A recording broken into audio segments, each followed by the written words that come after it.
I thought it was really weird that lately I'd been thinking about playing Shadow the Hedgehog again, and I couldn't figure out why the urge was so strong until I looked at my video uploads and realized it's been like 2 months since the last playthrough, so rapid fire explanation of what we're doing here. Shadow the Hedgehog is fantastic. You can read that as the game or the character. Either way, in my mind, it's accurate. Speaking specifically about the game though, it has a total of 326 possible story paths that you can play through in its story mode. That fact, combined with the fact that I get decision paralysis from simple things, gave me the idea to let RNG control what story path I play by using a picker wheel.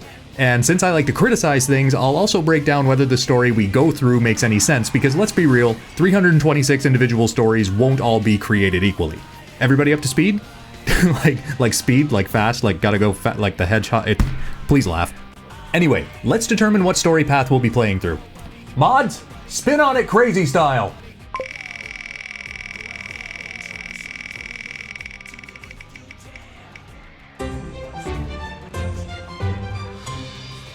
So path number 119 is titled A Singular Atonement, and here's a graphic of the level path for this story. Honestly, I can't really guess just from the title what this story will entail. I know Shadow does make mention of atonement somewhere in this game, but at the time of writing this, I don't remember if it's in this path nor what he's specifically referring to when he brings it up. But anyway, let's jump in and see what this story... Wait a minute, hold on. Pull that path graphic back up for a second. Oh no. Oh no, wait. I knew eventually we'd have to deal with one of these levels, but I didn't think it would only be 3 runs in.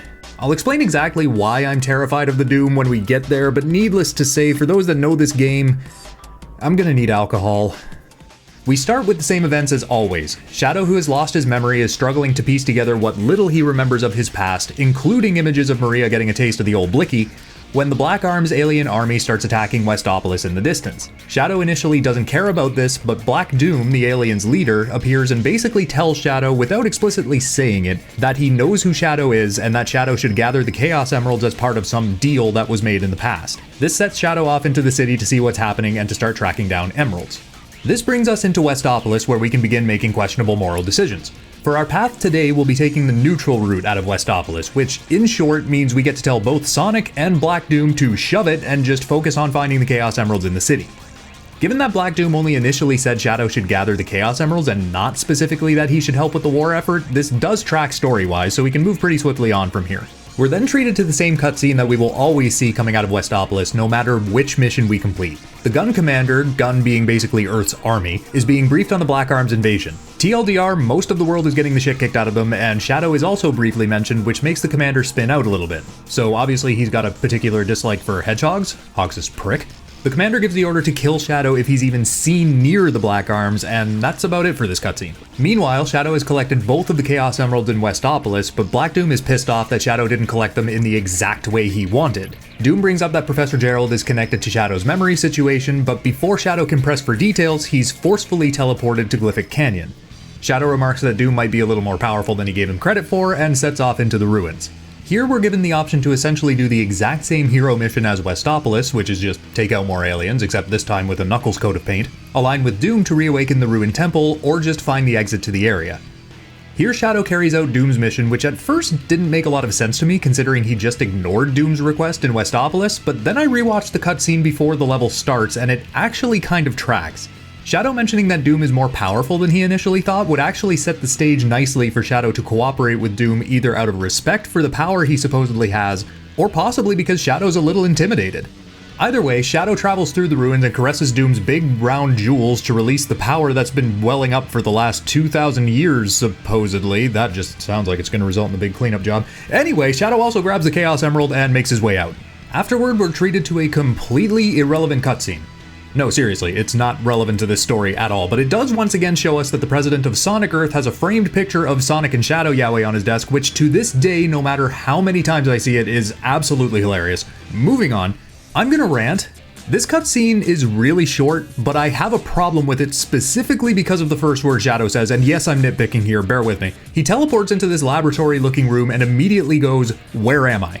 So like, here's the issue. Shadow either Chaos controlled himself here, so we would have to know at least approximately where he is, or Doom warped him unconsensually again, but Doom would have no reason to do that because Shadow just cooperated with him in the previous level. This is probably just an oversight, but I feel the need to get irritated about small things, so either way, Shadow sees Eggman and figures he might have some information. Shadow pursues Eggman to Cryptic Castle, which is a new level for us in this series. This level is one of Eggman's bases that he stylized as a haunted castle because, you know, whatever, why not? Dude clearly has the money and resources to do whatever he wants, so sure, fine. Castlevania base for Eggman, whatever, man. Here we can join Amy, who's trying to locate Cream and Cheese, who somehow wandered in and got lost, raising questions about the security of said Castlevania base, or helping Eggman activate the base's defenses to keep the Black Arms out. However, Shadow, being a contrarian, decides to do neither and is instead more concerned about just getting through the castle to chase Eggman down. As Shadow said in the cutscene before getting here, he's mainly concerned with getting more information, so he doesn't necessarily want to align with Eggman, he's just trying to get to Eggman. So this decision does make sense story-wise. I did get a little sidetrack in Eggman's makeshift Chow Garden because it is a delightful experience frolicking with the Chow. Oh, and I also came across Cheese, but I think my reaction to that was probably on par with what Shadow's would have been if he had voice lines for this. Oh. I mean, I don't really care about you, to be perfectly honest. Despite my being very easily distracted, we do eventually get Shadow through the castle, finishing the neutral mission. On his way out of Eggman's base, Shadow spots a Chaos Emerald, but Eggman apparently was also tracking it, bringing Shadow and Eggman face to face. Now this does seem like it would actually be beneficial for Shadow given the circumstances leading us here, but to be blunt, Eggman does not give a shit about Shadow's memory situation, and basically tells Shadow the Emerald belongs to him, and for Shadow to stand down. This leads us to our first non-final boss fight of this series with Eggman's mech, the Eggbreaker. The Eggbreaker is ridiculously easy. At least this iteration is. Literally all you're doing is attacking the robots to steal their guns and then spam firing at Eggman. This boss fight literally took me like 40 seconds, so there really isn't all that much to talk about here. Leaving Eggman's base, Shadow is still struggling to piece everything together. Between the aliens and the imagery of Maria that he gets small glimpses of, he's having a hard time. Now at this point, I gotta cut myself off and go on a little bit of a rant. As a kid, I really didn't understand what was happening in this scene and the level that follows it. And to be fair, the game doesn't really do a good job of explaining it, like, at all. But what I believe Doom does here is somehow determines that Shadow is struggling mentally, like maybe telepathically or something, and takes advantage of Shadow's mental state by showing him a vision of his past. Doom is basically giving Shadow a sample of what his past is, but he's specifically curated this part of Shadow's past that shows the moments leading up to Maria's death to try and direct Shadow's anger toward Gunn and the humans generally. So this leads us into the Doom. This level is... You know what? Hold on a minute.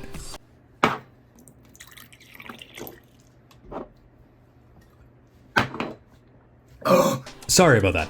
So this level is one of two that are absolutely insufferable. Like, I love this game, you guys know this, but this level and Lost Impact should just not exist. Both of these are basically just giant mazes that take place in the Ark. You don't build speed, there aren't shortcuts besides the checkpoints, which are virtually unusable, and the missions are either to take out all of the gun soldiers, heal all of the dead dudes, or just find the goal ring. All of these are different ways of saying, find random shit in a maze that you have no way of getting through easily. So any mission in these levels, except maybe the find the goal ring ones, are gonna take me literally forever. In this case, story-wise, Shadow chooses to help Maria heal the incapacitated researchers for the hero mission. To do this, you just need to find the nearby magic blue jars, please don't ask what's in them, and throw them at the researchers who are collapsed on the ground. Story-wise, I actually like the implication of doing the hero mission here. As I said before, this whole level is essentially just Black Doom's interactive projection of Shadow's memory. Doom tries to make Shadow embrace his anger by showing him what happened on the Ark 50 years ago, but in so doing he has to show Maria in general, and instead of latching onto rage, Shadow instead embraces what Maria would have wanted him to do. I'm not going to go into huge detail about how this level went because it was literally like 19 minutes of pure suffering. Instead, just enjoy some clips of me losing my mind. Oh, thank goodness he's alright.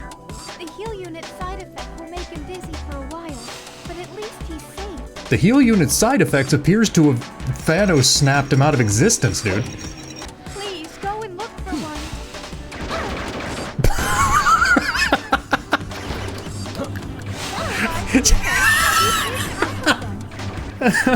Oh, this is awful. I wish you wouldn't make those noises. I am so done. I just want to go fat. Are you okay, Maria?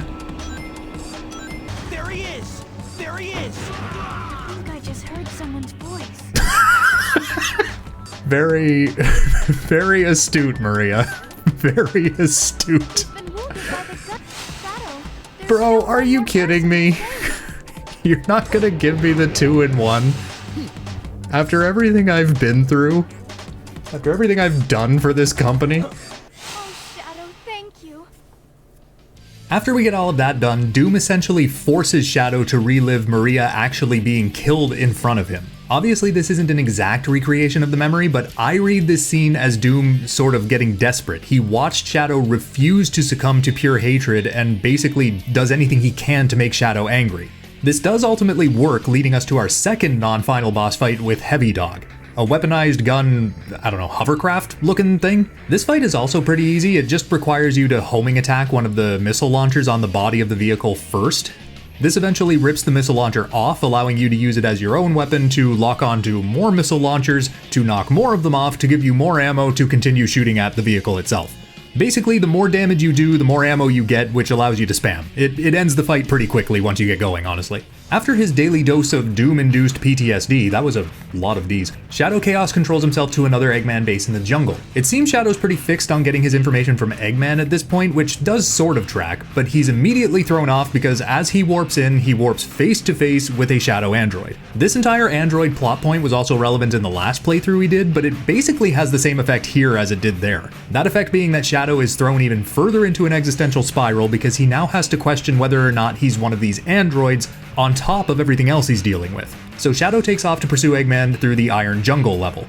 Here we have the option to just chase down Eggman by getting to the end of the level, help Eggman by taking out the gun forces, or help Omega by shooting down Eggman's egg balloon, which is basically just a glorified blimp that Eggman is supposedly escaping in. Shadow chooses to help Omega, but to be truthful, for reasons that we'll see in a minute, this mainly comes down to what Shadow's intent would be, because we do end up face to face with Eggman regardless of which mission we do. Taking out the egg balloon was actually a lot more difficult than I remember it being, partially because I just could not stop dying in this level. Yes, I know, skill issue. I did also have one failed attempt where I didn't have an appropriate weapon to finish the job at the end of the level, and I just had to awkwardly watch the egg balloon float away. Really slowly, I might add. The level doesn't actually make you fail this mission until like 9 minutes in. Eggman, this time there is no escaping me. Are you sure about that? Are you 100% certain of that statement, Omega? Anyway, I did eventually get my shit together and blow up the aircraft, and wow, now I'm on a list. Sweet. As I said before, no matter what, this leads us to a face-to-face confrontation between Omega, Shadow, and Eggman. Shadow, of course, is most concerned about whether he's one of the Shadow androids. So concerned, in fact, that I think this is one of the most desperation-filled voice lines I've heard in this game. Doctor, please, I need to know. Those androids, the ones that look like me, am I? Of course, Eggman replies by saying that Shadow is one of his androids, and he's not too happy that his own creations, wink wink, nudge nudge, would confront him like this, which brings us to non-final boss fight number 3 for this run, another iteration of the Egg Breaker. This time around the fight is a little more difficult, mainly because Eggman starts on an elevated platform and tries to snipe you, so you employ the same strategy of stealing a gun from one of his robots again, but this time you just have to time the shots between him firing his lasers. At the halfway point, Eggman jumps off from the platform, which actually makes the fight the exact same as the first time around, so again, he goes down without too much trouble after that.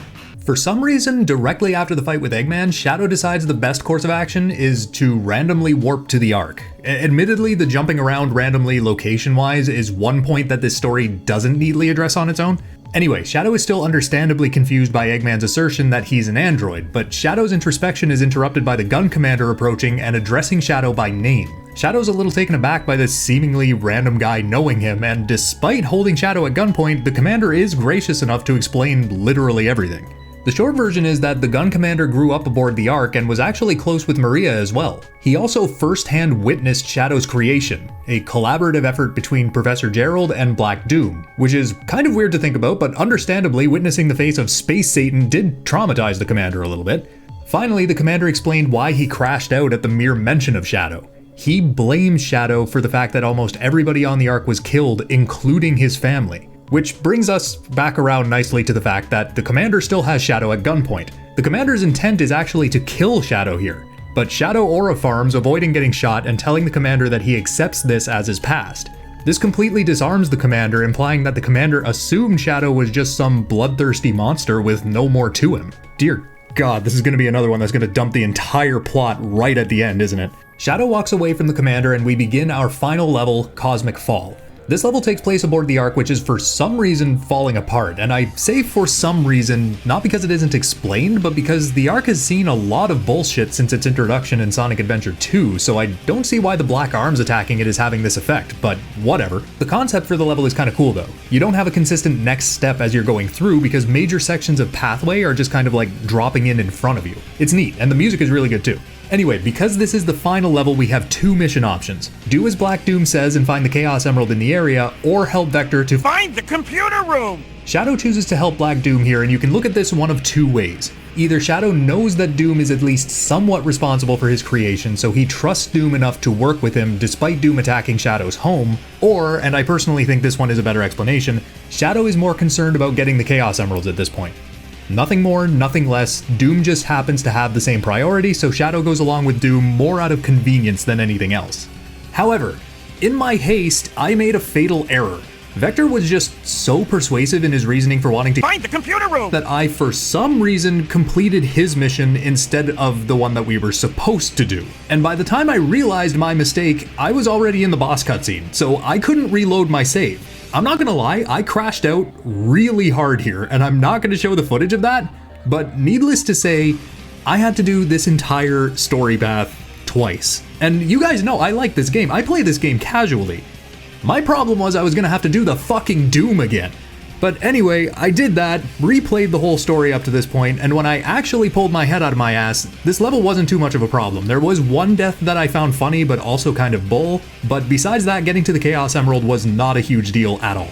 After picking up said emerald, Eggman kind of just appears out of nowhere and demands Shadow gives up the emeralds he's collected. Eggman does also come clean about Shadow's actual origin, removing all doubt for Shadow, but Shadow responds basically by telling Eggman that he needs the emeralds to finish what he started, getting his memory back and taking responsibility for what happened on the Ark 50 years ago.